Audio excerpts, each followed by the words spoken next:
Well, early voting is just around the corner. There are so many questions when it comes to various elections across the Lone Star State. So joining us in today's Leading Essay segment is Jon Taylor, Department Chair and Professor of the Department of Political Science at UTSA. Good morning, sir. Thank you so much for getting up early and joining us. Good morning. So, Professor Taylor, there are so many races around the state. Obviously, one that people are looking at closely, the race for governor. So how does the race look like from your perspective, and what issues are you focusing on that could actually sway some voters? You know, it's fascinating. The public polling suggests that Beto O'Rourke is down to Governor Abbott by anywhere between 4 to 7 points. I strongly suspect that the internal polling for the Abbott campaign especially is probably telling him something different. Why? Because of all the negative ads we're seeing all over TV, radio, and elsewhere. That tells you that his internal polling probably says this race is a lot closer. Beto O'Rourke is definitely campaigning like it's a lot closer. And so it is fascinating because the difference between the two, Abbott is not making many campaign appearances. Beto, of course, is barnstorming the state of Texas, getting enthusiastic welcomes like at UTSA, among other places lately.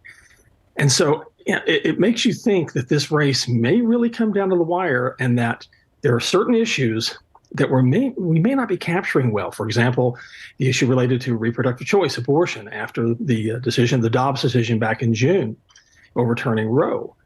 The issue of gun safety regarding Uvalde and the aftermath of that. But then on the other side, Abbott has been pressing the issue of property tax reform, the impact of inflation and how that's impacting people. And so both sides, it's kind of fascinating just to watch how they're advertising, because you see where O'Rourke is going with the issues that are going to resonate with younger voters, with women, with people of color.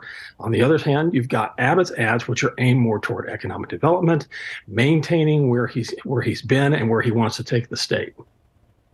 Are there any other particular races across the state that you're watching closely?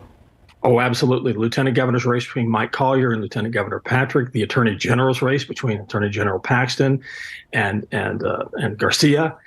You've got a couple of fascinating races as well at the local level, be they for county judge between Sakai and DeBerry, House District 118 between Lujan and Ramirez, even the Bexar County district attorney's race. And so across the ballot, there are a number of races that are fun to watch, that are relatively close, or we think may be relatively close.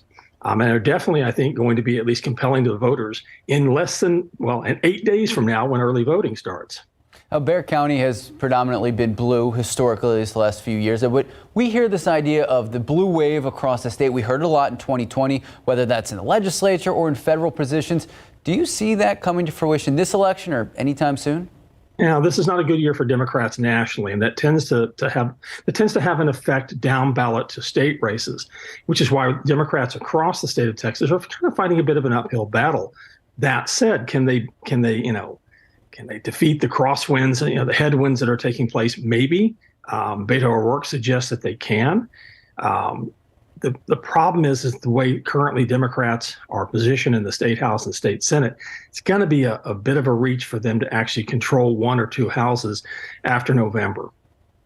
So we know you joined KSAT Q&A to talk about the January 6th commission. What sort of impact are you seeing that have on the midterms?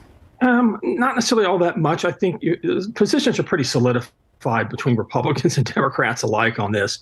Democrats will say, Trump's got to be indicted. Republicans are saying, no, it's a witch hunt. And you're not getting a lot of, I think, movement either way at this point. People are pretty set, at least in their opinions regarding the January 6th committee. So I'm glad you brought it up in terms of the gubernatorial race, where we see one side talking about guns and abortion rights, the other talking about crime and the economy and inflation. We keep seeing polls where voters say economy and crime is at the top of their minds.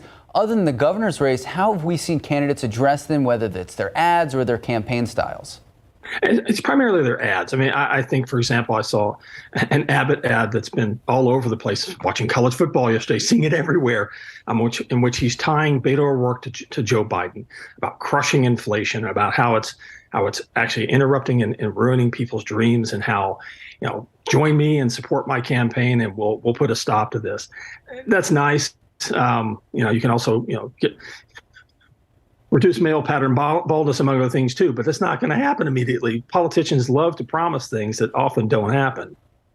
All right, Professor Taylor, thank you so much for joining us this morning. If anyone missed any part of the interview, we're going to have the full thing throughout the morning, throughout the afternoon. Just head to ksat.com.